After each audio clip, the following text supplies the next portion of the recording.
Zdravo i dobrodošli na naš kanal. Danas ću vam praviti jedan kolač sa makom koji sam ja kao dete obožavala, pa je moja mama morala često da ga pravi. Tako da se nadam da ćete i vi uživati onoliko koliko sam ja uživala, naročito kad treba da se oliže šerpa sa čokoladnom glazurom. Uživajte! Prvo mutimo jaja sa šećerom i vanilj šećerom, onako kao što sam jednom rekla, dok se šećer ne rastopi. A posle dodajemo ostatak. Ovo je vanilj šećer i kristal šećer. Ide ove dve šolje. Da vam se ne čini da je nešto mnogo. Malo ću ovako samo žicom, posle ide mikser.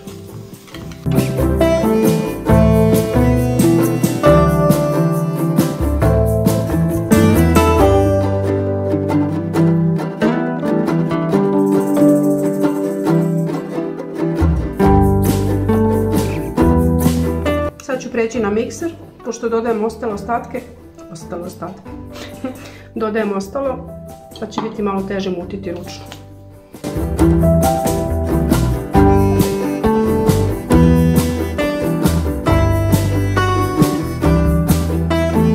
Sad ćemo dodati prvo brašno, bit će malo gušće, da ne mislite da tako ne treba.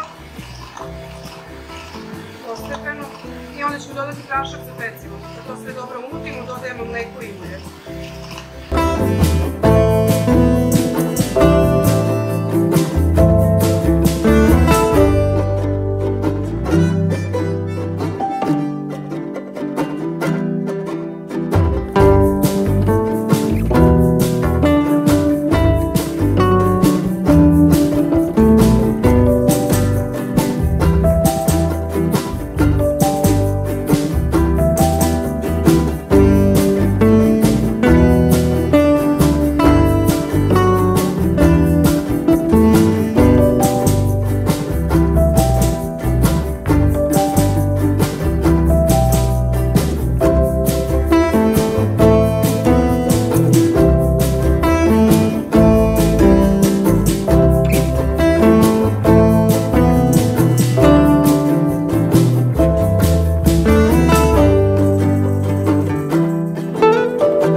Dodajemo mak.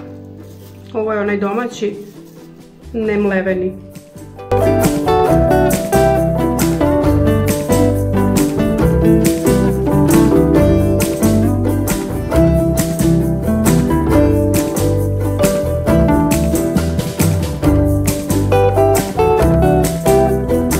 I sad ćemo smesu presuti u kalup.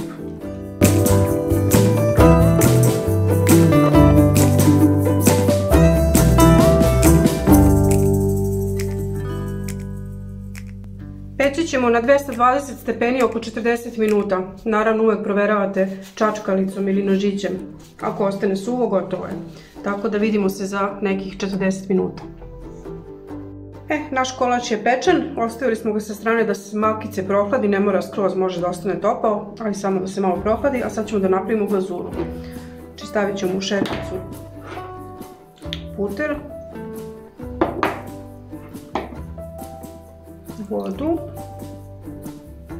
to ćemo da zagrejemo, onda ćemo da dodamo šećer i čokoladu.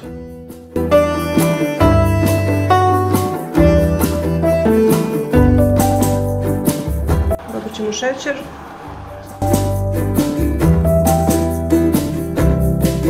I čokoladu.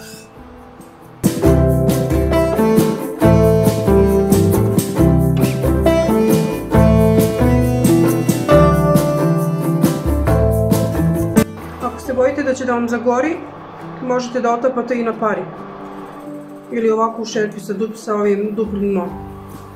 Šta imate već i kako volite.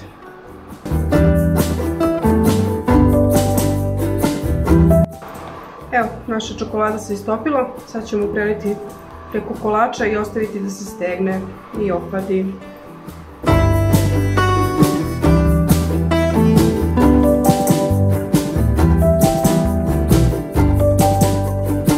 Kod olizavanja šerpice s čokoladom neće biti ništa zato što ove špatule sve pokupe.